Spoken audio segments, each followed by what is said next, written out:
August 5th, 2017. Spencer Culbertson woke in her studio next to Tal Miramontes. Neither would have expected this to be their last living day. Tal would routinely find work in Seattle to see Spencer, paying for hotels and leaving them empty so he had a paper trail to show his wife in the event she ever questioned his trips. He became more and more despondent with each infidelity, while finding himself equally addicted to his time with Spencer. Spencer was pushing Tal further into the abyss with her ritualistic behavior. With some persuasion, she recently shared her Athame collection with him, and they evolved from small cuts on her hands to finally persuading him to plunge one into her abdomen. She was versed in non-lethal areas of the torso to be stabbed and survive. Tal became enthralled with this duality of sexuality and pain. Spencer was very familiar with his graceful, steady hands, while also just savvy enough to know when to stop to avoid requiring medical attention.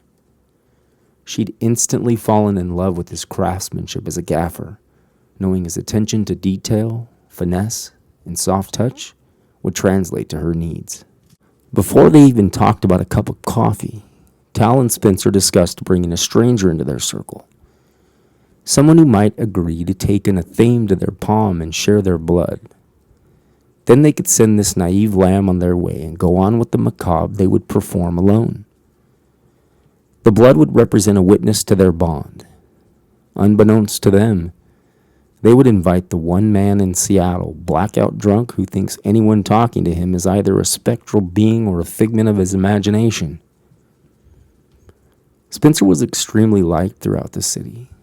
She was gorgeous, compelling, and carried herself like Helen of Troy. There weren't many days she wasn't surrounded by either men or women. Tonight she's out about the town with a group of girlfriends. She insisted to Tal that their search for this witness would curry favorable results if she were amongst women. Tal hesitantly agreed and waited patiently. This gave him time to call his wife and check in, as though everything were business as usual for him in Seattle. As the sun began to fall, she and her girls were at a bar enjoying the outdoor area, when a man kindly interrupts their merriment to buy them a round of shots and offer them a toast. A toast she would have never forgotten. Here's to your night being filled with memories you can't repeat to your coworkers next Monday. Health benefits and a per diem for sex workers, and suffering sleep paralysis during a home invasion. This gentleman gave Spencer a pure aura. She saw his grief and heard his truth. She looked him up and down and through and through. The man in the cardigan and shorts would be their witness. Tal was tasked with picking up a bottle of Bordeaux and clove cigarettes for Spencer. He'd become an enthusiast of Fernet since assimilating into America. The diverse culture introduced this tequila and mezcal consumer into a lover of the digestif. In fact, he was working on an after-dinner glass specifically for the liqueur.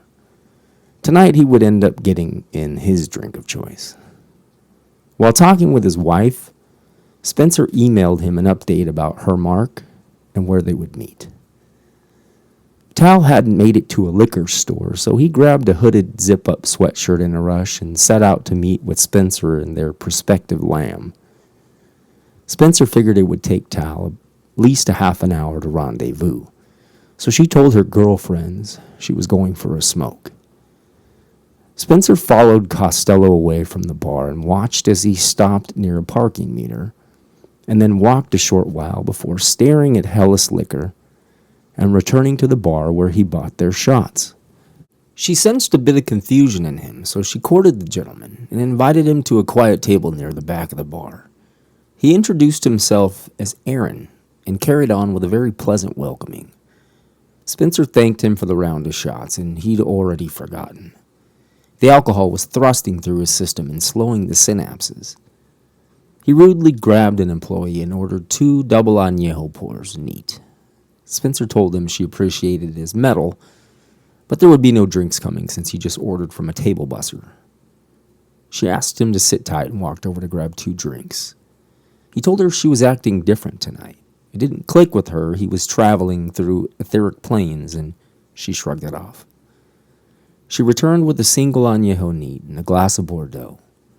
She addressed him about the single pour. Spencer said, "I heard you mention you're new to Seattle from Los Angeles, so I thought we'd have one quick drink, and I could show you some of the homegrown locations. The area is not gentrified. I'm in the entertainment industry, and I have some outside-of-the-box history here."